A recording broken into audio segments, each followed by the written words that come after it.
Commitment. We've all made them, right? School, work, family, our friends, churches, or other organizations in our communities. There's so many options to commit to. One thing that I was made aware of this week was my commitment.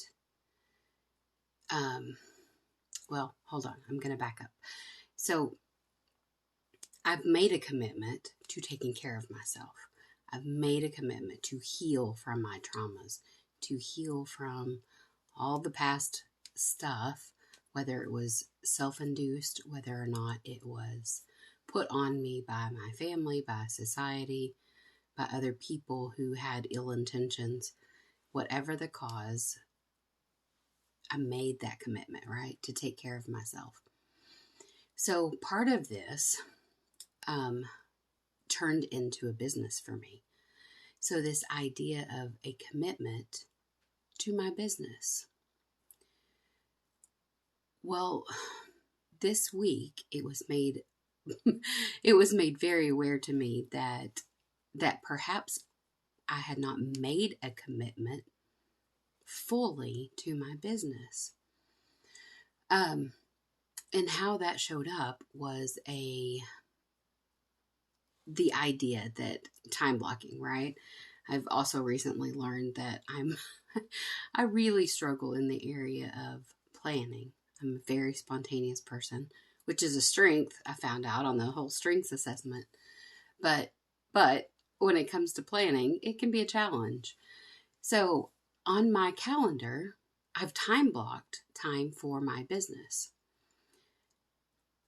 But other commitments seem to pull me away very frequently, to where some of the things that needed to happen in order to do the back workings of the business. Now, I'm always there to serve my clients, but the business part of the business, right? Those were the things that were not getting the time and attention that they desire, that they require. And it was made aware to me that perhaps I was not committing to that. And why that's important is that that's part of my self-care. That's part of my growth. That's part of my journey, because this business, serving you guys, serving my clients with energy healing and with coaching, that is my passion. That is part of my healing journey, is being alongside you guys to see you succeed. So even though it's just the business part, right? I was doing all the interaction.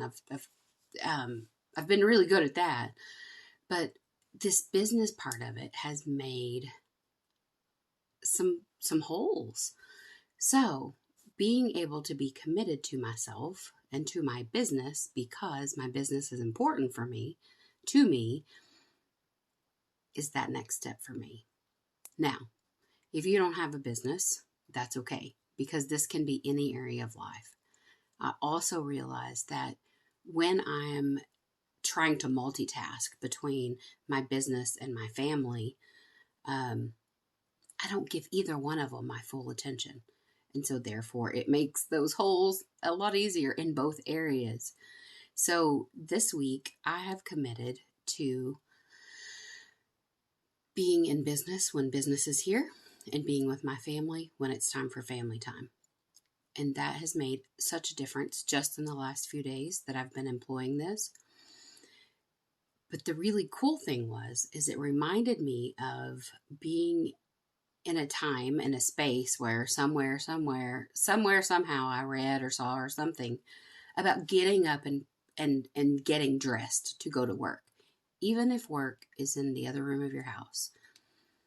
And it brought me back to that. And I thought, you know what? When I did that, I felt so much better at work, in my workspace.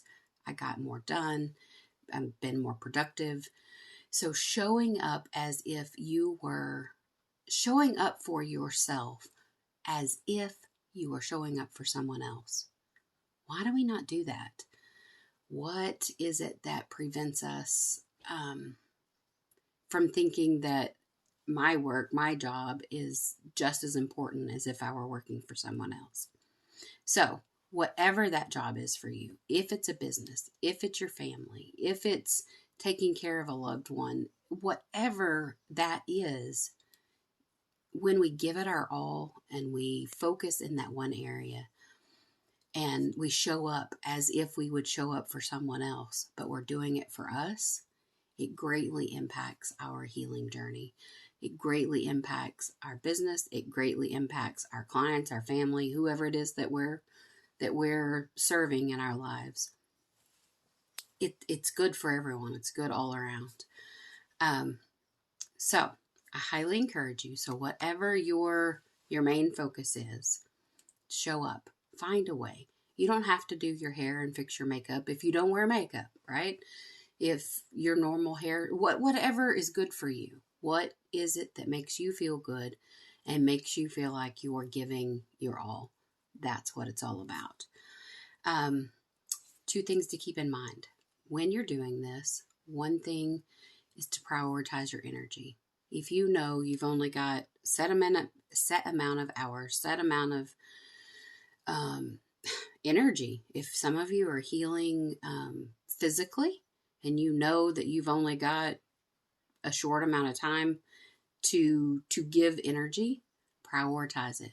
What comes first? What is important to you? And then secondly, be gracious with yourself. We are human. We're not going to get this perfect the first time, likely. If you do, that's amazing. But that idea of just saying, you know what, I'm working, and every day that I take that step, every day that I make a change, every moment that I make a decision that serves my highest interest, that serves my higher self, that ends up serving others because I'm taking care of me, that is a step in the right direction. So just learning to understand that perfection isn't the goal, progress is. So if you're on here and you feel like that you would like support in any of these areas, whether or not it's about what we're talking about here, about showing up or making commitment for yourself, I have a new program that I am super excited about. It is a membership. So you pay by the month. There's different tiers, so you can tiptoe in, you can go in waist high, or you can jump in the deep end. But I'm here to serve you, and I'm here to help you with whatever is important to you, to find what's important to you if you've lost it, but to really just shed all that past stuff, right? All the past traumas, all the past negative beliefs, all the mindset stuff. Just shed it all so that you can find who you truly and authentically are, so that you may live your life of purpose, on purpose, and with passion. Have a great day.